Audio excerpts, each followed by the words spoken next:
everyone, and welcome to the Waste World podcast. My name is Stephanie Valentic, and I'm the editor-in-chief here at Waste360. Each week, Gage and I will be joined by professionals, influencers, and community members for in-depth discussions on the world of waste. And today we are continuing our top 10 list. Are you ready to get this, Gage? I am ready to get into this. I'm excited to see what happens at our top stories. Number 5, number 4, number 3, number 2, and number 1. I'm interested to see what they are. As we reach the end of the year, Steph, I'm curious, just to delay, just a little dramatic build up for the listeners at home. What was your highlight for 2024? Maybe you personally within the waste industry. I know what mine is, but I'm curious to see. We do a lot throughout the year. We go to a lot of cool places. We meet a lot of cool people, work on a lot of cool projects. What was the highlight for you? Maybe if you've got one, great. If you got more than one, I'm all ears. This year I was actually really, not to toot our own horn, but I loved Waste Expo this year because I was finally, we worked so hard, to be able to get down on the floor and talk to people. It was really like one of the first years I was able to get down there and really meet a bunch of different people, go to their booths, just chat with them about, what's going on within their company. And, and that's not just for Waste Expo, but, at WasteCon, I went to I went to a green hydrogen summit. So many different things that we went to this year, seeing new, recycling facilities in Boulder, Colorado, and in Cleveland, the new facility in Cleveland. That's, my highlight is just going out there, meeting people, seeing their facilities, and just really getting into the industry. I will echo that a little bit. My highlight was from Waste Expo, specifically hosting the 40 Under 40 Awards this year. I think that was a lot of fun. It was really cool to do that. And I met, of course, all of our 40 winners who we get to talk to. And they were a very cool class this year. So that was my highlight. But just to, piggyback off what you said, we did a lot of cool stuff this year. This was my second year in the waste industry, and now it's kind of like, oh, people know me, I know people, I'm able to talk to them and figure out what's going on and really take a strong interest in what people are doing around this industry. And again, like we talked in the last episode, so many things are happening all the time, so I'm never bored here. So it's nice to be able to go to these places and talk to these people. Getting invited to go to the Balcones MRF opening in San Antonio, very fun. You just go out there, just kind of see how they are doing it and what it looks like across the country. I think that was it for me. Very productive year for both of us, I believe. Absolutely. And the other big thing that we need to mention is the launch of this podcast. The podcast, yes. Almost forgot about it. Yeah, right. We've been talking about it. It's been something that's been coming, and I'm just excited, to see where this is going to go in the next year. Where are we going to take it, and who are we going to talk to? Right. I'm excited to see it too. And it's nice to know that all those questions we got at Waste Expo was where's the podcast? What are you guys doing with it? How can we listen to it? Just everybody hold on.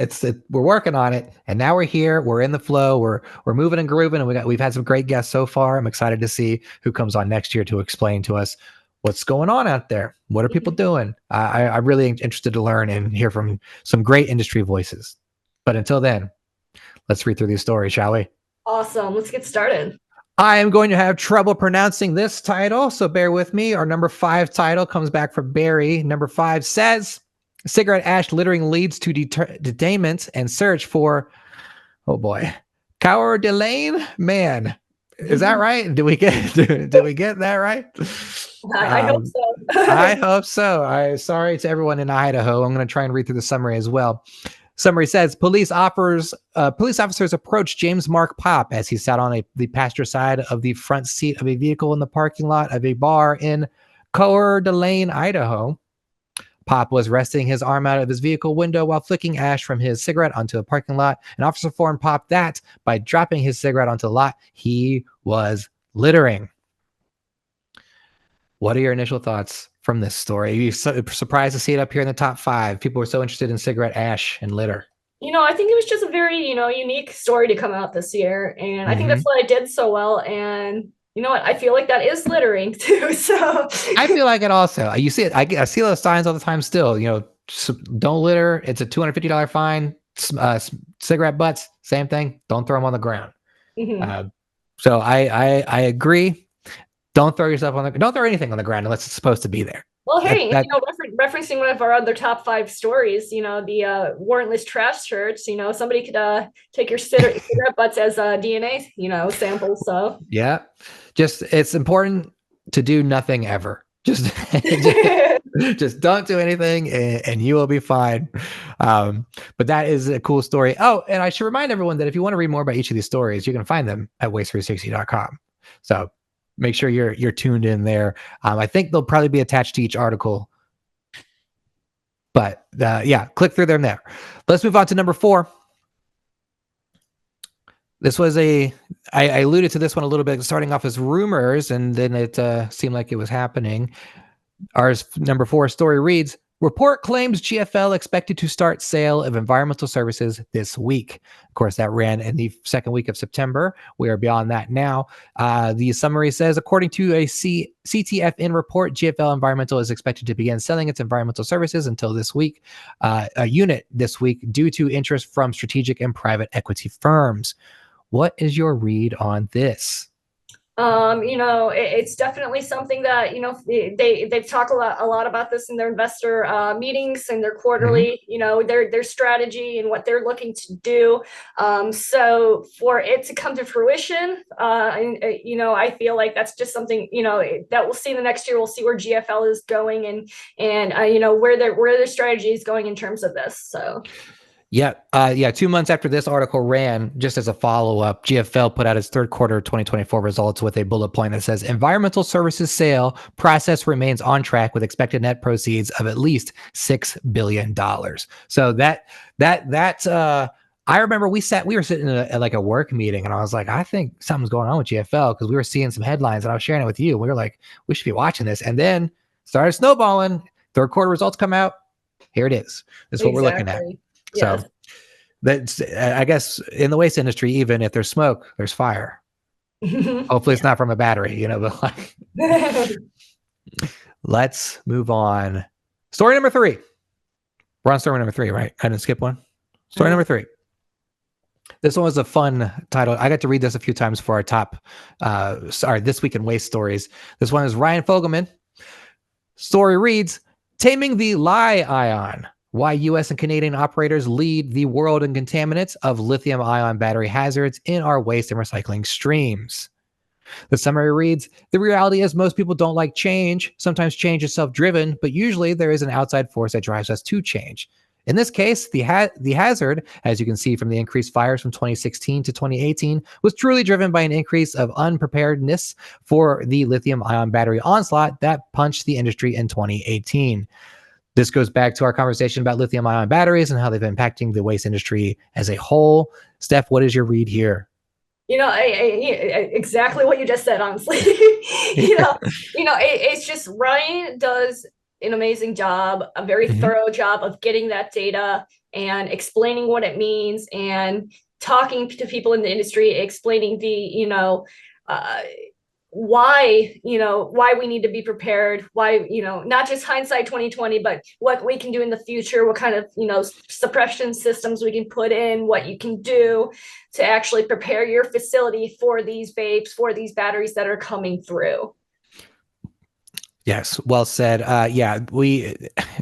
Old traditional fire suppression systems, they're outdated, often ineffective with these new technologies that are coming out. If you ever watch a battery explode, it happens quickly. It happens huge. It is something to see, and you don't want to be on the other side of an exploding battery because everything can go up instantly. So that is something we need to definitely keep an eye on. Ryan does a great job reporting on that each month, talking about the dangers of fires, and common thread comes back to batteries. We really got to watch out for those batteries.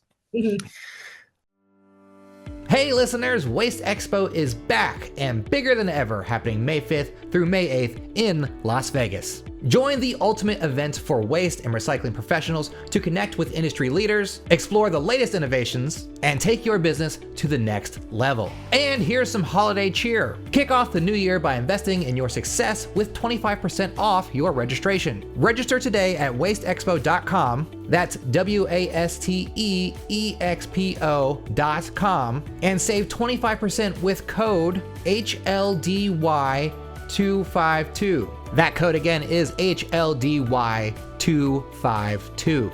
Don't wait, this offer ends January 10th. So register today and I'll see you at Waste Expo 2025. Our number 2 story. We're reaching the top. Our number 2 story reads, U.S. EPA says it's not obligated to regulate PFAS-laden sludge applied to land. The story summary is, the EPA and PURE are in a legal dispute over whether the EPA is required to regulate PFAS in sewage sludge used as fertilizer, with PURE arguing that the Clean Water Act mandates regulation of these pollutants due to potential harm. Meanwhile, Texas farmers are suing Synagro, Jesus, these names sometimes, claiming its biosolid fertilizer contaminated their lands with PFAS, with both cases highlighting concerns over the widespread presence of PFAS in agricultural environments and the EPA's handling of the issue. That was a mouthful, but the EPA PFAS is a mouthful to our environment. Steph, what does your read here? PFAS, everybody, a lot of consumers are aware of it. They know that it's dangerous. So to see where the legislation is going in terms of what, landfill operators and owners have to do to prevent PFAS from entering our water, wastewater systems, our drinking water, everything like that. The industry is doing a fantastic job trying to, most of the players are following regulations. They're preparing, they're preventing, and they're not just doing the bare minimum. They're not being compliant. They're going above and beyond to make sure this doesn't pollute the world. And a lot of it goes into, what are we throwing in our trash too, So, I mean, to hear a story like this hit number 2, it's something that personally, for me, it's a little over my head in terms of technicality. However, it's important, and that down the line, there's going to be more regulations. Yes, I think you said it right with being a little over our head. I am a base level guy. This is like a whoa going for me, but it is something that is going to be a constant conversation as PFAS affects everything. It's harmed crops, it harms cattle, soil, water supplies. Guess what? When it harms all that stuff, it harms us, and that stuff stays there. They call them forever chemicals for a reason. We got to get this under control. I'm glad the EPA. The EPA should be doing something, and I'm glad that checks and balances kind of exist. But I think there's more work to be done for this EPOS stuff, PFAS stuff. And exactly. And I think also, we just had an election too. We're going to see some changes in administration in terms of the EPA. So what's coming down the line is really going to be, something that we're going to report on too. So yes, I think we'll see a lot of policy be impacted this year. I think I'm going to predict that is going to be one of the main focuses of 25. That's just my opinion or my guess. I guess we'll see in the coming months. Steph, are you ready for our top story of the year? Yes. Are you ready to tell everyone? I am ready. The number 1 story from Waste360.com, the top story of 2024 reads, and this surprised all of us, Governor Newsom signs legislation requiring propane cylinders sold in the state to be refillable or reusable. Quick snapshot. Governor Gavin Newsom announced the signing of Senate Bill 1280, authored by Senator John Laird. SB 1220 will promote sustainable outdoor recreation by requiring 1 pound propane cylinder sold in California to be reusable or refillable starting January 1st, 2028. Let's see. I think I have a quote here from Senator John Laird. He says, I'd like to thank Governor Newsom for signing Senate Bill 2080 that will promote sustainable outdoor recreation, reduce the cost of managing and properly disposing of propane cylinders, and reduce hazards to workers by requiring propane cylinders sold in the state to be reusable or refillable. What is your read here, Steph? Was this a surprise to you? Is this something that is a top story worthy, or what do you think? What are your thoughts at? See, first of all, I thought of Hank Hill, propane and propane accessories. Sure, yeah. Maybe we should have used that as a thumbnail. We probably should have had him on there. Right. But the other thing I thought of is that, the reason why it surprised me was because if I buy propane for my grill, I go and I exchange the bottle or the propane tank for a new one. And it didn't even cross my mind that it's not required for them to be reused. Yeah, some places just throw them away. It might be why I did so well too, is because, that's something that maybe somebody like, if you're not reading through, if you're not in tune with politics and what's going on in your state, that's something that you very well might have missed. And you Hmm. see this story pop up and you say, oh, I didn't know that you can't exchange, that it's not required to exchange them or for them to be reused. So Hmm. to hear that come out of California is big news. I am honestly, that's why I'm surprised, is because I didn't even know that. So Yeah, I think that's kind of my feelings on this too. I just didn't consider it. I'm like, oh, if I'm using one to get another one, they must be for refilling the other one. Like that must be what's going on here. But I guess it's not the case everywhere. And now California, who's pushing bills through all the time for sustainability and probably being one of the leaders in the country on these sustainable actions with all their bills, to see them put this out does not surprise me. But it is something that I was like, oh, of course, yeah, this should be the norm. Like they should just be refillable or reusable. Like there's why do we need more propane tanks unless, like, I mean, we're running out of them or something, but like why are we throwing them away? Why that's it seems so crazy to me that like places are just like, yeah, we're tossing them. We're not interested in them. Oh man. Well, that was our top 10, Steph. yes, it Yeah. was a very busy year. I mean, we can talk about so many other things, but it's a very, very interesting list. A lot, like everything from battery fires to cigarette littering to, Mhm. the propane top story. It's just, there's so much happening in waste and recycling, so much to talk about. Normally the conversation is recycling real or not, but you know what, there's so many moving pieces of parts, so many different materials, and so much news to cover. So Yeah, I think I'm surprised that not more M&A articles made it into our top 10. I think just that maybe that bombshell from WM was kind of like the leading story, and everything fell back. But like once you have, again, there's a lot of M&A this year, a lot of mergers, acquisitions. So maybe when you have so many, it just disperses those views a little bit. But yeah, I surprised we didn't see more of that. What a year though. I mean, I'm anticipating 25 to be as newsworthy, with potential changes in policy and how that's going to go, or even fights to keep current policy. I'm not going to sit on. I'll sit on the fence here. I'm not sure where things are going to go or what things are going to look like, but I'm interested to see and follow along. I know we'll have plenty to talk about and write about, so I anticipate podcasts on those in the future. But that's it for me. I thought 24 was pretty good. Pretty good to me. Hopefully, it was pretty good to you. oh, absolutely, absolutely, ready to ring in the new year too, and get things refreshed and restarted too. So Yes. Yeah. This, you're listening to this podcast on December 30th.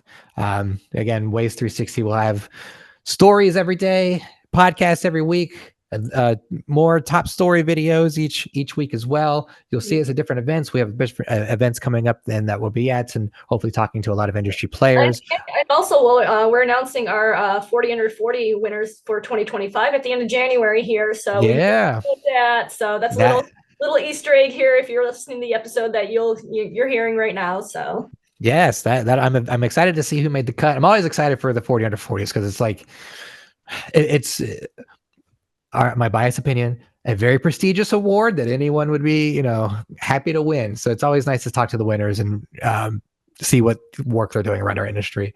Uh, New voices, always like knowing. So that's it for me. Steph, do you have anything else before we get out of here?